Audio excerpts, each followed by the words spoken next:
পেহেলগামের বৈশারণ ভ্যালিতে জিহাদি হামলার পর দেশ জুড়ে শুরু হয়েছে বিক্ষোভ। ভারতে যে সমস্ত কূটনৈতিক পদক্ষেপ করেছে পাকিস্তানের বিরুদ্ধে, তার মধ্যে রয়েছে পাকিস্তানি নাগরিকদের ভিসা বাতিল।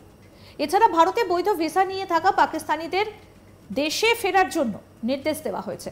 এজন্য রীতিমতো ফরেনার রেজিস্ট্রেশন অফিস থেকে তালিকা তৈরির কাজও শুরু হয়েছে। এ নিয়ে দিল্লি পুলিশের স্পেশাল ব্রাঞ্চ ও আইবি অফিসাররা বৈঠকে বসেছেন, কারণ দিল্লিতেই পাক নাগরিকদের সংখ্যাটা ৫,০০০-এর বেশি। কেন্দ্রীয় স্বরাষ্ট্রমন্ত্রী অমিত শাহ সবকটা রাজ্য ধরে ধরে মুখ্যমন্ত্রীদের সঙ্গে কথা বলেছেন বিষয়টা নিয়ে।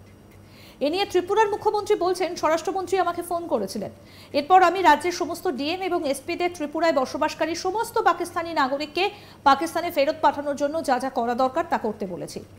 ডিএম এবং এসপি একটা রিপোর্ট পাঠিয়েছেন, যেখানে বলা হয়েছে যে ত্রিপুরায় ২০০ জনেরও বেশি বাংলাদেশি এবং আরও অনেক বিদেশি নাগরিককে শনাক্ত করা হয়েছে, কিন্তু ত্রিপুরায় কোনো পাকিস্তানিকে পাওয়া যায়নি।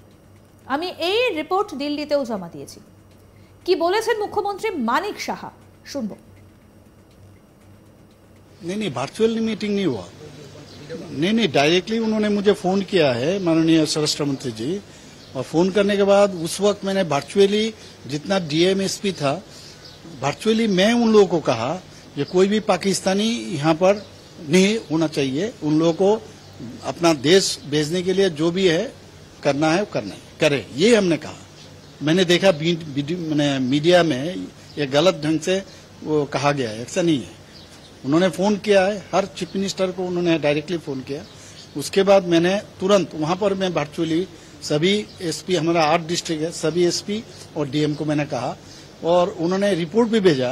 अभी तक शायद 200 के ऊपर मतलब बांग्लादेशी मिला है, इवन फॉरेन कंट्री का कुछ देश का भी मिला है, लेकिन पाकिस्तानी का अभी तक नहीं मिला। तो मैंने कहा ये रिपोर्ट दिया और मैं ये रिपोर्ट भेजा भी हूँ दिल्ली में। तो मैंने अभी पाकिस्तानी त्रिपुरा में नहीं मिला, अभी तक मैंने अब तक नहीं मिला। पूरी तरह पूरा मैंने उनको कहा किसी भी हालत पर कोई पाकिस्तानी त्रिपुरा में नहीं रहना चाहिए। Sir, regarding today's appointment, बहुत सारे कैंडिडेट्स इन लोगों के हैं, और ऐसा देखा जाता है कि त्रिपुरा में अभी किस तरह का वातावरण हुआ है, फेयर और ट्रांसपेरेंट तरीके से सभी अपॉइंटमेंट दिया जा रहा है, आप कैसे देखते हैं? देखिए, अभी तक ये सरकार भाजपा सरकार त्रिपुरा में जब से आया है अब तक करीब 17,000 आप समझ लीजिए, अबाउट 16,000 के ऊपर, मतलब 17,000 अभी तक नौकरी मिला है डायरेक्टली सरकारी में। तो आज भी हम लोग दिए हैं पीडब्ल्यूडी, उसके बाद आपका ये जो हम लोग क्या कहते हैं कोऑपरेटिव बैंक में भी हुआ है। उसके बाद हम लोग समाज कल्याण दफ्तर का भी बहुत सारा आज दिए हैं, देख चुके हैं ऑलरेडी। तो इस तरह हमेशा हम लोग कर रहे हैं। अभी कुछ दिन पहले वर्चुअली भी माननीय स्वराष्ट्र मंत्री जी थे, उसमें भी हम लोग काफी नौकरी का ऑफर दिए हैं। तो और सबसे बड़ी बात है, प्रधानमंत्री जी जिस तरह कहा है कि ट्रांसपेरेंसी के साथ नौकरी होना चाहिए, ये हम लोग कायम किया है यहाँ पर। इससे क्वालिटी कैंडिडेट आ रहे हैं और एफिकेसी भी अच्छा होगा ऑफिस में काम कराने में। तो ये बहुत खुश थे ये लोग, और किसी नेता को पकड़ के नहीं आया। माननीय प्रधानमंत्री जी भी हमेशा ये कहते हैं कि कोई भी घर से निकले, ये इनको ये नहीं होना चाहिए किस नेता के पास जाना चाहिए, किस मिनिस्टर के पास जाना चाहिए। अपना एग्जाम देंगे, एग्जाम के बाद जो रिजल्ट आएगा उस रिजल्ट से उन लोगों को नौकरी मिलता है। तो मैं इन लोगों को तो बधाई दिया, और अच्छी तरह से काम करे। त्रिपुरा का तो अच्छा, सरकार का बहुत अच्छा काम हो रहा है, और सभी पैरामीटर में त्रिपुरा पूरा नेशनल लेवल में अच्छा पोजीशन में।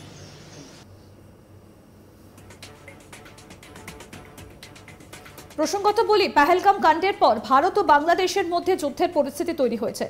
এরই মাঝে উঠে আসছে এক চাঞ্চল্যকর খবর।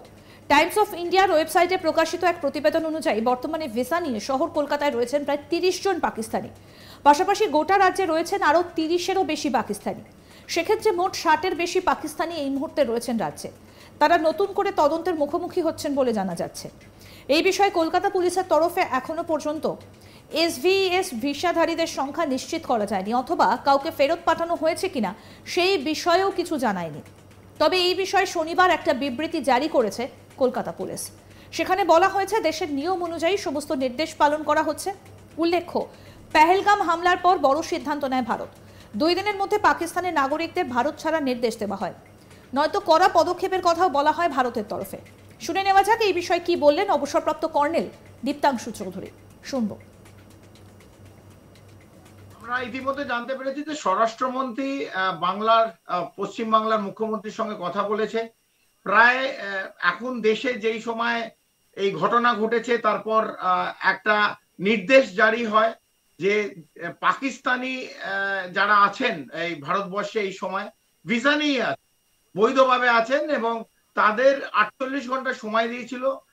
যাদের সার্ক ভিসা নয় তাদের 48 ঘন্টা, যেটা গতকাল এটা শেষ হয়ে গেছে, সময় শেষ হয়ে গেছে এবং যারা সার্ক ভিসা নিয়ে এসেছিল তারা 1 মে অবধি ভারতবর্ষে তাদের ছাড়তে বলা হয়েছিল। এর মধ্যে স্বরাষ্ট্রমন্ত্রী সমস্ত মুখ্যমন্ত্রীর সঙ্গে কথা বলেছে, কারণ বহু রাজ্যে এই পাকিস্তান অরিজিন সিটিজেন তারা নাগরিক তারা আছে এবং আমরা যারা জানতে পেরেছি পশ্চিমবাংলা প্রায় 60-এর অধিক পাকিস্তানি ন্যাশনাল এখনো আছে, বৈধ ভিসায় আছে কিন্তু আছে। তাদের দেশ ছাড়ার কথা প্রায় গতকালে ছাড়ার কথা ছিল এবং যারা সার্ক ভিসায় আছে বাই 1 মে তাদের পশ্চিমবাংলা ছেড়ে পাকিস্তানে চলে যাওয়ার কথা। কিন্তু যেহেতু তারা এসছিল হয়তো অনেক দূর থেকে, আটারি অথবা বগা বর্ডার, যেটা এখন গতকাল থেকে বন্ধ করে দেওয়া হয়েছে, লাস্ট যে ব্যাচ গতকাল চলে গেছে তাদের হয়তো এয়ারক্রাফটে যেতে হবে। হাউএভার ইন্ডিয়ান, যেহেতু পাকিস্তান এয়ার স্পেস বন্ধ আছে তাই কোনো সিভিল এয়ারক্রাফট ভারত থেকে পাকিস্তান এখন যাচ্ছে না। কিরম ভাবে যাচ্ছে, ল্যান্ড বর্ডার ক্রস করেই ওদের যেতে হবে। এটা একটা প্রবলেম। পশ্চিমবাংলায় মুখ্যমন্ত্রীকে অ্যাকশন নিতে বলেছে, কিরম ভাবে অ্যাকশন নেবে আমরা ঠিক সঠিকভাবে জানি না। তবে পাকিস্তানে 60-এর ওপর ন্যাশনালস এখনো পশ্চিমবাংলায় আছে।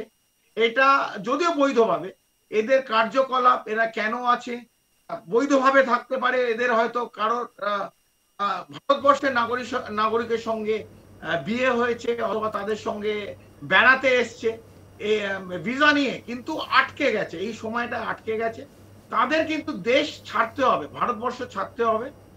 নিশ্চিতভাবে আমার মনে হয় স্বরাষ্ট্র মন্ত্রক এবং পশ্চিমবাংলার সরকার যৌথভাবে অ্যাকশন নেবে, এদের ইয়ারমার্ক করবে এবং তাদের কিন্তু একটা সময়ের মধ্যে 1 মের মধ্যে ভারতবর্ষ কিন্তু যেরম করে হোক ছাড়তে হবে, না হলে কোনো আদার কোর্স অফ অ্যাকশনে আমাদের কিন্তু সেই দিকে যেতে হবে।